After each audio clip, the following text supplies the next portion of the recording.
linawin ko, ilan ba yung mga sasakyan na nasa kustodiya na ng Bureau of Customs? Para malinaw, ano? Para iisang numero natin. 30 na. 30 na. We started with 2 nung una namin iserve yung search warrant.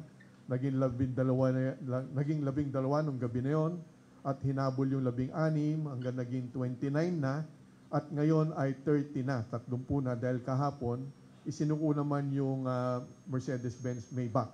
So 30 na plus 2 pa na wag na nating isama sa usapan, subalit nasa kustodiya rin natin yung all-terrain vehicle, ibang tawag nila, UTV. No? So wag na nating isali yon, 30 plus 2.